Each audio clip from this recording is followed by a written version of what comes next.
Hello दोस्तों, स्वागत है आप सभी का आपके अपने YouTube channel T5G trick class में। दोस्तों हमारे इस चैनल पर दोस्तों सीटेट एग्ज़ाम 2024 में जो सवाल पूछे जाएंगे गणित से रिलेटिव, दोस्तों उन सभी प्रकार के सवालों को हम अपने इस चैनल पर कराएंगे। तो दोस्तों आप इस वीडियो पर दोस्तों नए आए हैं तो चैनल को सब्सक्राइब कीजिए, लाइक कीजिए और अपने दोस्तों में ज़्यादा से ज़्यादा शेयर कीजिए। तो दोस्तों आज की क्लास में हम जो वृत्त से संबंधित सवाल पूछे गए हैं दोस्तों पिछले वर्षों में उनको करवाएंगे। सवाल इसी प्रकार के एग्जाम में पूछे जाते हैं, तो इस वीडियो को शुरू से लेकर अंत तक पूरा देखिए। तो दोस्तों पहला सवाल है, वृत्त ए की त्रिज्या वृत्त बी की त्रिज्या से दुगनी और वृत्त बी की त्रिज्या वृत्त सी से दुगनी है, उनके क्षेत्रफल का अनुपात होगा। ये सवाल सीटेट 2018 के सेकंड पेपर में आया था दोस्तों। तो देखिए इसे हल करने का बेहतरीन सॉल्यूशन क्या है दोस्तों। देखिए यानी कि तीन वृत्त हैं दोस्तों, ए वृत्त बी और सी, यानी कि दोस्तों ये तीन वृत्त हैं ए बी सी।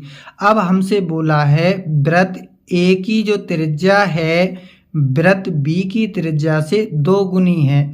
यदि दोस्तों वृत्त बी की त्रिज्या 1 है तो ए की त्रिज्या कितनी होगी दोस्तों, 2 होगी। अब देखिए और क्या कहा है, वृत्त बी की त्रिज्या वृत्त सी से 2 गुनी है। यदि दोस्तों सी की त्रिज्या 1 है तो बी की त्रिज्या कितनी होगी दोस्तों, 2 हो जाएगी। अब दोस्तों हमें इसका अनुपात ले लेना है। तो देखिए दोस्तों अनुपात कैसे लेंगे, पहले दोस्तों इसकी गुणा इसके साथ करेंगे तो ये आ जाएगा दोस्तों 4 अनुपात।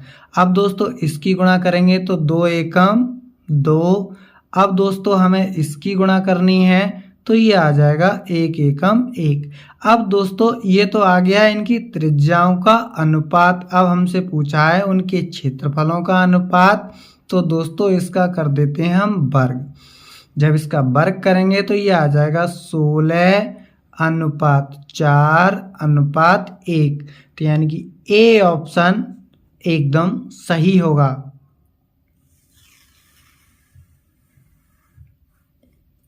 अगला सवाल है दोस्तों, यदि किसी वृत्त की परिधि और क्षेत्रफल बराबर हों तो उसका व्यास क्या होगा। ये सवाल सीटेट जनवरी 2021 के फर्स्ट पेपर में आया था दोस्तों। तो देखिए वृत्त की परिधि और क्षेत्रफल बराबर हों तो दोस्तों वृत्त की जो परिधि होती है वो 2 पाई r होती है और ये बराबर है दोस्तों वृत्त के क्षेत्रफल के बराबर। तो वृत्त का क्षेत्रफल होता है दोस्तों पाई r स्क्वायर। अब देखिए दोस्तों पाई से पाई को काट देंगे, अब r से इसे काटेंगे तो यहाँ से जो त्रिज्या आएगी यानी कि r बराबर कितना आ जाएगा, 2 आ जाएगा। तो हमसे पूछा है उसका व्यास क्या होगा। जो दोस्तों डायोमीटर होता है वृत्त का व्यास होता है वो त्रिज्या का डबल होता है। तो दोस्तों यानी कि d कितना आ जाएगा, यानी कि डायोमीटर इसका डबल होगा तो ये आ जाएगा 4। तो इसका जो d ऑप्शन एकदम सही होगा। देखिए दोस्तों अगला सवाल है, किसी अर्धवृत्त का परिमाप क्या होगा अगर उसका व्यास 14 मीटर हो। देखिए दोस्तों जो अर्धवृत्त होता है वो इस प्रकार का होता है, यानी कि इस प्रकार से। ये दोस्तों अर्ध, ये दोस्तों क्या है, ये दोस्तों व्यास है। तो ये हमें दिया है 14 मीटर दिया है यहाँ से यहाँ तक, ठीक है। अब दोस्तों जो ये है दोस्तों ये क्या है, वृत्त की परिधि। तो वृत्त का जो परिमाप होता है दोस्तों वो कितना होता है, यानी कि 2 पाई r होता है, ठीक है। अब दोस्तों यहाँ से हमसे यानी कि ये तो पूरे वृत्त का परिमाप है तो दोस्तों हमें यहाँ से आधे वृत्त का निकालना होगा। तो हम इसे 2 से भाग लगा देंगे तो ये आ जाएगा दोस्तों पाई आर।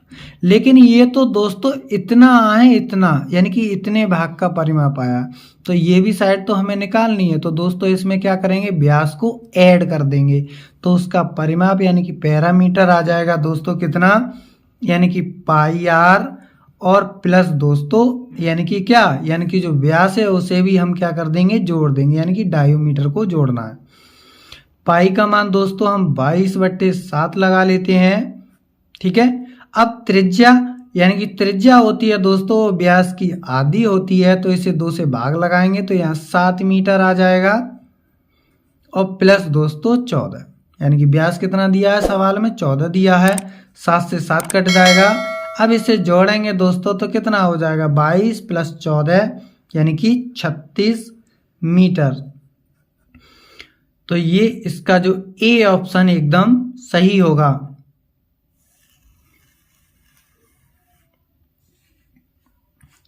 अगला है दोस्तों, एक वृत्त तथा एक वर्ग के क्षेत्रफल बराबर हों तो वर्ग की एक भुजा का वृत्त की त्रिज्या से अनुपात क्या होगा। देखिए दोस्तों, वृत्त का जो क्षेत्रफल होता है वो पाई आर स्क्वायर। अब हमें बराबर दिया है वर्ग के क्षेत्रफल के, तो वर्ग का क्षेत्रफल होता है दोस्तों भुजा स्क्वायर। तो यदि वर्ग की भुजा ए हो तो ये हो जाएगा दोस्तों ए स्क्वायर। अब देखिए दोस्तों, यहाँ से हम निकालेंगे तो ये करिए ए स्क्वायर, आर स्क्वायर को दोस्तों इधर ले जाते हैं तो ये हो जाएगा दोस्तों आर स्क्वायर पाई अपॉन कितना बचेगा दोस्तों, 1 बचेगा। तो दोस्तों यहाँ से हम ए अपॉन आर का इसे होल स्क्वायर भी लिख सकते हैं, और बराबर ये आ जाएगा पाई अपॉन 1। अब दोस्तों दोनों ओर का वर्गमूल ले लेंगे तो ये आ जाएगा ए अनुपात आर बराबर यानी कि √पाई/1। तो इसका जो बी ऑप्शन है वो सही होगा। वीडियो पसंद आया हो दोस्तों तो चैनल को लाइक शेयर सब्सक्राइब कीजिए। मिलते हैं अगली वीडियो में। Thank you for watching.